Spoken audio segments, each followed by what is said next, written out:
नमस्कार, मैं हूं संगीता राय। पूर्वांचल एक्सप्रेस न्यूज के इस वेब पोर्टल में आपका स्वागत है। आइए देखते हैं हमारे संवाददाता राम सकल यादव की यह विशेष रिपोर्ट।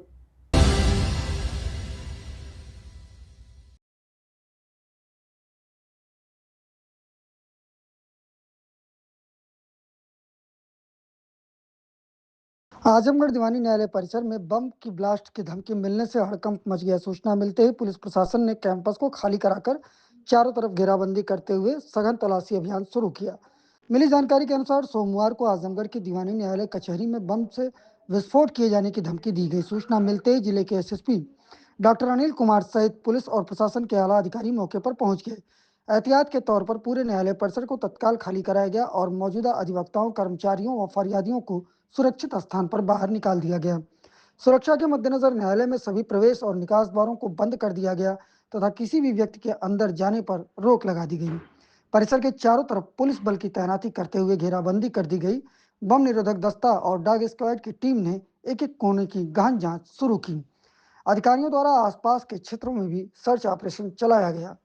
हालांकि इस दौरान यह सूचना झूठा निकला और इस पूरे प्रकरण पर क्या रहा पुलिस अधीक्षक आजमगढ़ का बयान, वह सुनते हैं। मैम, किस तरह का अफरा तफरी का माहौल है और अब तक आप लोगों को क्या जानकारी मिली कि अंदर क्या हो रहा है? जैसे हम लोग जब नियमित समय से कचहरी पहुंचे हैं तो पता चला है कि जांच टीमें जो है सबको बाहर कर दिया गया है और कहा गया है कि कचहरी परिषद में जो है बम पाए जाने की मतलब सूचना मिली है, मेल आया है और मेल बनारस के जिला जज साहब को आया है। उन्होंने फॉरवर्ड किया एसपी साहब को और वगैरह सबको। जो जानकारी मुझे मिली मैं वो बता रही हूँ आप लोगों को।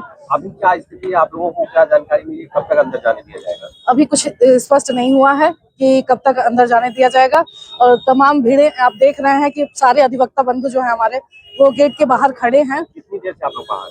कम से कम अब 10 बजे से लेके अभी तक तो खड़े ही हैं। जो टाइम हो रहा है तो 2 घंटे तो हो ही चुके हैं। करीब सूचना है कि 12:15 बजे बम फूटने की उम्मीद जताई गई है। 12:15 बजे। मेरा नाम निशांत राय टीपू है। वकील साहब, आज किस तरह का अफरा तफरी का माहौल है, क्या वजह है? जैसे हम लोग न्यायालय आते हैं तो हमें पता चलता है कि सुबह 6 बजे प्रशासन को मेल के द्वारा सूचना दी गई कि दीवानी परिसर में बम रखा गया है और उसके बाद से यहाँ पे सारे अधिवक्ता बंधु इकट्ठा हो गए और बाहर निकल आए कि यहाँ बम है। अफरा तफरी मच गई, प्रशासन आके अंदर बम की जांच कर रहा है और उसके बाद सभी लोग कार्य से विरत हो गए। लेकिन सबसे बड़ी अधिवक्ताओं की ये मांग थी कि अगर सुबह 6 बजे आपको ये सूचना थी तो क्या अधिवक्ताओं की जिंदगी प्रशासन के लिए मजाक है कि वो 10 बजे तक सूचना नहीं दे पाए? जो अधिवक्ता बंधु हमारे मार्टिनगंज, फूलपुर या अन्य दूर जगहों से यहाँ आ रहे हैं, अपनी जिंदगी को खिलवाड़ समझ के आ रहे हैं, प्रशासन ये बात उनके जीवन को इतना सक्रिय नहीं समझ सका कि आप ये सूचना दे दो अधिवक्ताओं को कि वो यहाँ आए नहीं। अभी हमने देखा कि यहाँ पे प्रशासन कैदियों को लेकर आ रहा है, यानी प्रशासन के बीच में भी मिस अंडरस्टैंड थी कि अगर वो ये सूचना नहीं दे पाया कि जेल प्रशासन को कि वहां से कैदी आ जाए कि दीवानी परिसर में बम रखा हुआ है, तो ये प्रशासन की बहुत बड़ी नाकामी है कि उन्होंने पहले से अधिवक्ताओं को सूचित नहीं किया कि दीवानी परिसर में बम रखा हुआ है। कितने समय से आप लोग बाहर हैं और अब तक क्या आप लोगों को जानकारी मिली? हम लोग सुबह 9:30 बजे से यहाँ पे हजारों की संख्या में आप देख रहे होंगे इस दीवानी कैंपस के चारों तरफ अधिवक्ता साथी और मुवक्किल सभी लोग परेशान होकर घूम रहे हैं। उनको ये सूचना है कि अंदर बम मिला है। अगर प्रशासन में फिर यही मैं कह रहा हूँ कि सुबह 6:30 बजे 6 बजे से सूचना प्रशासन को थी, उन्होंने अधिवक्ताओं को क्यों नहीं दिया? और दूसरी सबसे बड़ी बात कि अंदर अगर बम है तो इस बाउंड्री से सटे हुए इतनी भीड़ है, प्रशासन अभी तक हटवा नहीं पा रही है।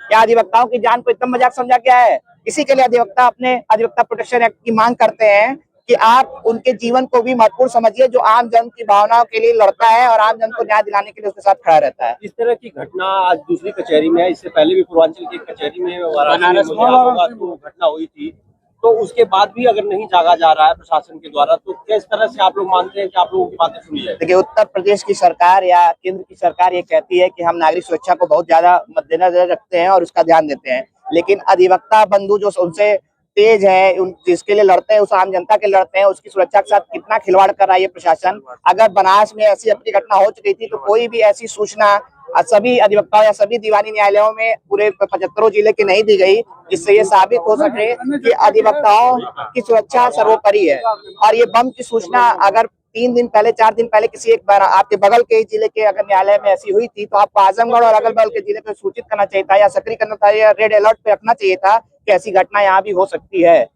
वकील साहब, क्या प्रारंभिक सूचना आई और अब क्या अपडेट है? एक मेल प्राप्त हुआ था जिसमें इस धमकी का उल्लेख था और उस पर सूचना प्राप्त होते ही तुरंत पुलिस सक्रिय हुई और सघन चेकिंग अभियान इस दौरान चलाया गया। सुरक्षा की जो व्यवस्था थी उसको चाक चौबंद किया गया और किसी तरह की हड़कंप या उस तरह की चीज़ें नहीं रही और जो है इसमें कोई आपत्तिजनक चीज़ या कोई उस तरह की चीज़ अभी तक नहीं मिली। अभी चेकिंग जारी है ना?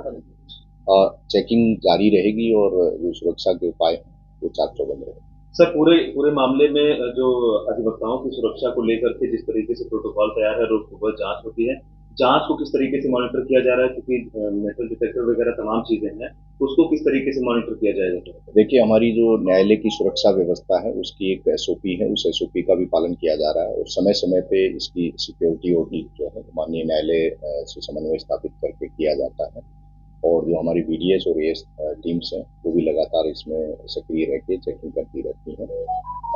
जो इसमें परिवादी आते हैं, न्यायालय है या जो भी वहाँ का स्टाफ, कर्मचारी, अधिकारीगण है, सबकी सुरक्षा सुनिश्चित की जाए। सर, जो मेल आया उसके आईपी एड्रेस की जांच करेंगे? उसमें ये किस स्रोत से आया है उसकी जांच चल रही है, हमारी टीम लगी हुई है। प्रदेश में और भी कई जगह सूचना है, क्या उसी कड़ी में है या इसकी जांच अभी की जा रही है। जांच में जो तथ्य सामने आएंगे आपको अवगत कराया जाएगा। इसमें अभियोग पंजीकृत करके आगे कार्रवाई की जाएगी। स्रोत जो है उसके बारे में जानकारी की जाए। ये जो माननीय न्यायालय है उनकी ईमेल आईडी पे है।